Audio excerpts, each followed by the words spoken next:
এক বলদা জামাই, মানে বিয়ে তো মোটে হয় না, অনেক কষ্টে বিয়ে করছে, কথাবার্তা পরিবেশ অনুসারে বলতে পারে না। তাই বিয়ের 6 মাস পরে ওর শ্বশুর বাড়ির থেকে খবর আসছে, মাসে মাঘ মাস, যে তোমার শ্বশুর মশাই ভীষণ অসুস্থ, যত তাড়াতাড়ি সম্ভব একবার দেখে যাও, তা না হলে এ জন্মে আর দেখা সাক্ষাৎ হবে না। এখন ওই বলদা এই খবর পেয়ে মার কাছে গেছে, মা শ্বশুর মশাই ভীষণ অসুস্থ। ওর মা কয়, এই হারামজাদা, শ্বশুর মশাই তোর অসুস্থ, কোথায় অনুশোচনা করবি, তুই চেঁদরাচ্ছিস কেন? যা শ্বশুর মশাইরে দেখে আয়, যা। কয় মা কি কম, আমি তো যাব না। কয় যাবি না কেন, নতুন বিয়ে করছিস? কয় আমি তো কথা বলতে দিশে পাই না, কে কি জিজ্ঞাসা করবে, আমি কি জবাব দেব, সবাই আমারে বলদা কবে বলদা কবে।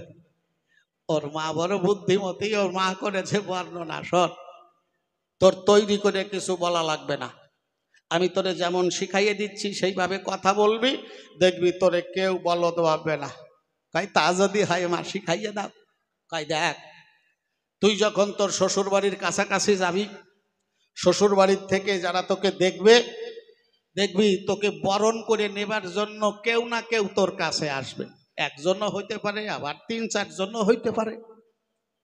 তা যারা আসবে, যদি বুঝিস তোর চাইতে বয়সে বড় অথবা সম্পর্কের বিচারে বড়, তাহলে তুই হাতের পরে প্রণাম করে জিজ্ঞাসা করবি শ্বশুর মশাই কেমন আছে। ওর মা বলছে, দেখ বাবা, যত খারাপ পরিস্থিতি হোক তোর কাছে খারাপ সংবাদটা আগেই দেবে না, বলবে কিছুটা চেপে রেখে বলবে ভালো আছে। তা যদি বলে ভালো আছে, তুই তখন বলবি না ভালো থাকলেই ভালো। তাই একটা কথা বলে তো চুপ করে দাঁড়াইয়া থাকলে চলবে না, এরপরে যদি পাশে আরো কেউ থাকে জিজ্ঞাসা করবি, আচ্ছা শ্বশুর মশাই তো বুঝলাম আগের চাইতে ভালো আছে, তাহলে কোন ডাক্তারবাবু চিকিৎসা করেছেন? তা যে ডাক্তারই হোক তার তো একটা নাম আছে, নামটা বলবে, তুই তখন বলবি না ওই ডাক্তার খুব ভালো ডাক্তার, অনেক হাত জস্তা, আমার মাও ওনার কাছ থেকে ঔষধপত্র খায়। এরপরে জিজ্ঞাসা করবি যদি আরো কেউ থাকে, আচ্ছা শ্বশুর মশাইয়ের পরিস্থিতি আগের চাইতে ভালো, ডাক্তারও খুব নাম করা, তা ডাক্তারবাবু কি পথ্য দিয়েছিলেন? ওর মা চিন্তা করেছে ডাক্তারবাবুরা বিশেষ করে আপেলের কথাই কয়, ওইটা একটা ভালো পথ্য। ওরে আর ভালো করে বুঝাইয়া কয় নাই, বলছে যে পথ্যের নাম বলুক তুই বলবি হ্যাঁ ওইটা খুব ভালো পথ্য, সন্ধ্যার সময় চাক চাক করিয়ে কাটিয়া জলে ভিজাইয়া রাখিয়া সকালবেলায় যদি জল শুদ্ধ খাওয়াইয়া দেয় তাহলে পিত্ত ঠান্ডা হয়।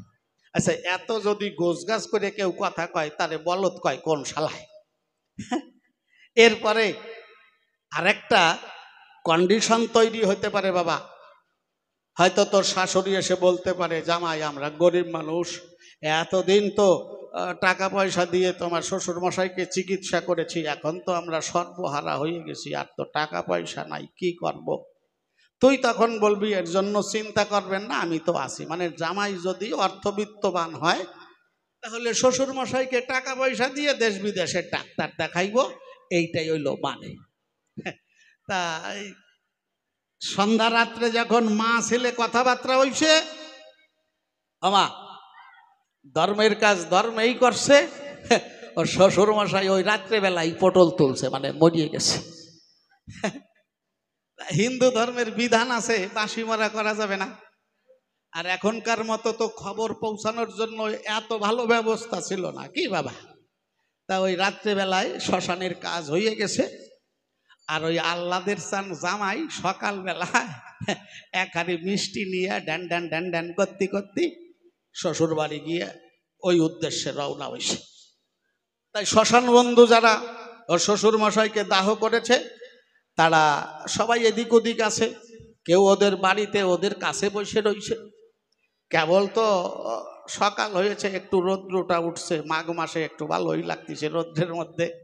এর মধ্যে আল্লাদের চান জামাইরে দেখে প্রতিবেশী যারা ছিল শ্মশান বন্ধুর মধ্যে, তারা বলছে ওই দেখ তোদের ভগ্নিপতি আসছে।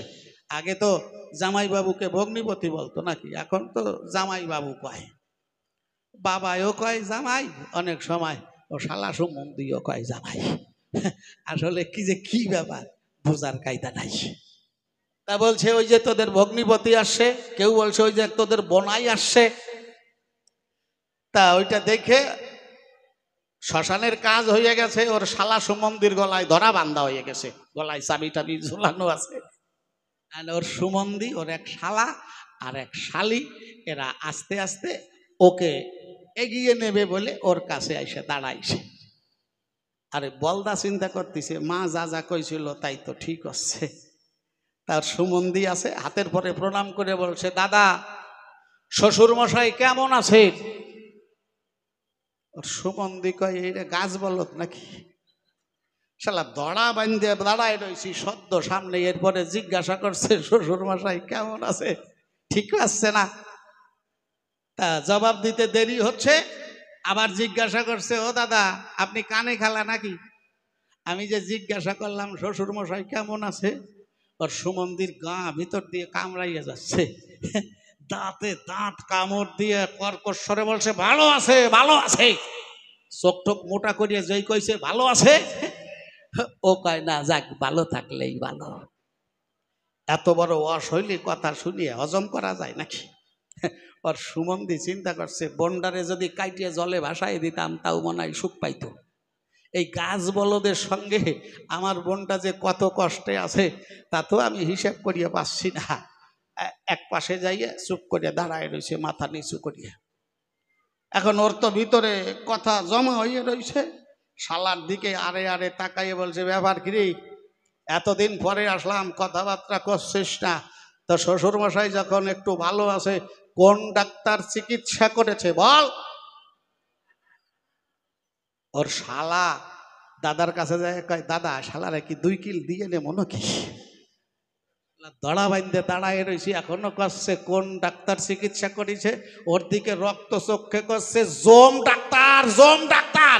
ও কয় না ওই ডাক্তার খুব ভালো ডাক্তার, অনেক হাত যশ তার, আমার মা ওনার ওষুধপত্র খায়। জোম ডাক্তার বড় ভালো ডাক্তার বুঝলেন, ওর মা ও তারই ওষুধপত্র খায়। এখন ওই শালা সুমন্দি দুইজন এক জায়গায় যাইয়ে মাথা নিচু করিয়া রয়েছে, এর সাথে তো কথা কইয়া সুখ হচ্ছে না। এখন শালির দিকে মুস্কি মুস্কি হাসে আর চোখে তাকাইয়ে বলছে, কি ব্যাপার তুমিও যে কথা করছো না, এতদিন পরে আইছি। তার ডাক্তারবাবু খুব নাম করা শুনলাম, তার ডাক্তারবাবু কি পথ্য দিয়েছিলেন? ও বুড়ো আঙুল দেখাইয়া কয়, তুমি বোঝো না, টের পাও না, ঘোড়ার ডিম পথ্য দিয়েছিল। ও কয় না ওই পথ্য খুব ভালো পথ্য, সন্ধ্যার সময় চাক চাক করিয়ে কাটিয়ে জলে ভিজাইয়ে রাখিয়ে সকালবেলায় যদি জল শুদ্ধ খাওয়াইয়ে দেয় তাতে পিত্ত ঠান্ডা হয়। ঘোড়ার ডিম ভালো পথ্য বুঝলেন। এতক্ষণ ধৈর্য ধরিয়ে ওর সুমন্দি দাঁড়াইয়েছিল, কতক্ষণ এই বাজে কথা শুনিয়ে হজম করা যায় মা? ওর সুমন্দি এবার বিরক্ত হয়ে ওর কাছে এসে 2 গালে 2 থাবা কষাইছে, গলা ধাক্কা দিয়ে বলছে গেট আউট ফ্রম হিয়ার, অপদার্থ কোথাকার। ও যাইয়া বুট হইয়া ফরিয়ে গেছে, স্প্রিং এর মতো দাঁড়াইয়ে পড়ছে। ধুলোবালি জারতিছে, মনে মনে চিন্তা করছে আমি তো মা যা যা শিখাইয়ে দিছিল সবই ঠিক ঠিক মতো বলছি। আমার মনে হয় শ্বশুর বাড়ি প্রথম প্রথম আসলে এরকম 2-4 চর থাবা খাওয়া লাগে, মানে এইটা একটা অধিবাস আর কি, বিয়ের আগে যেমন অধিবাস হয় আর কি। তাই যখনই দেখছে ছেলে জামাই রে চড়াইছে, ওর শাশুড়ি এতক্ষণ ধরে কাঁদতে কাঁদতে পরিশ্রম হয়ে গেছিল। দেখবেন এই সংসারে যদি কারো স্বামী বিয়োগ হয় তার চাইতে বড় অভাগিনী আর কেউ থাকে না মা। যতবার করে নতুন আত্মীয় স্বজন দেখে ততবার করে কাঁদতে থাকে। কি বাবা, এই কেঁদে কেঁদে নিজেকে হালকা করতে হয়। যে কাঁদতে পারে না তার পরিণামে অনেক খারাপ অবস্থা দাঁড়িয়ে যায়।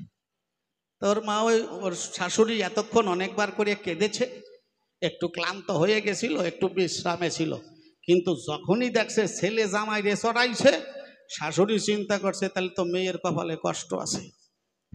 ছেলে মেয়ের সুখের জন্য এমন কাজ নাই যেটা মা বাবা করতে পারে না।